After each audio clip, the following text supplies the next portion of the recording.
دا خو زموږ د مخ خبرې د ولي خان په ژوند کې قومي انقلابي جوړه سوه پښتونخوا قومي پارټي جوړه سوه د ولي خان په ژوند کې د دنیا بلایو بتر ورته جوړ سوه نن هر سړی دا وایي چې ما خپله د سردار عطاالله خان منګل انټرویو اورېدلې ده چې نن هم ولي خان ولی زه به یې ډریور وی دی به زما لیډر وی زه به اوس دا ټول خلک د ولي خان په ژوند کې ولي خان پرېښه یعنې زه به دا ووایم بدبختانه موږ په ډېر لوړه سویه د دې ریاست د سازشو ښکار سوي پاتې سوي د دې وطن د دې خطې بلوچ پښتون سندی بنګالی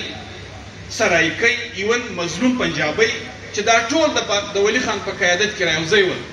دا چا مات کړل دا غټ غټ کداور شخصیتونه دې ته دا ګوندونه چا په لاس ورکړل چې دا یې مات کړل او چې مات یې کړل نتیجه یې نن څه شي راووت تر ننه ورځې پورې په دې وطن کې د هر سټیج خصوصا د هر کنفرنس نېشنلست سټیجز خبره کېږي د نیب خبره کېږي د NDP خبره کېږي ځنو د خدایي خدمتګاري او د اصلاح الافغانه پورې څیزې اوس دا ولې وسول په دې کې چې نن ځان ته د پښتون د بلوچ د سندي د سرایکي د مظلوم پنجابي د کامپرست طریقو چمپیانان وایي دا ټول د دوی په ژوند کې د دوی د مشرانو په ژوند کې دا کار وشو دا ولې مات شول دا چا مات کړ په دې صوبه کې کداورو سیاسي ګوندو مخکښو قومي طریقو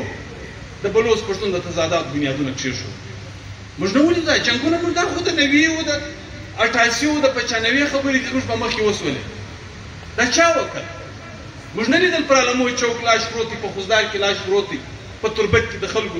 بسترې په شا دي د چمنه د خلکو بسترې په شا دي روډونه موږ پر لبند کړل او موږ ګورو دې ته زنده‌باد او مرده‌باد ویل او دا دینو چې دا مسلم لیگ کول دا پیپلز پارټي کول دا کاپ لیگ کول دا بلوچستان عوامي پارټي باب کول دا نېشنلست پارټیانو کول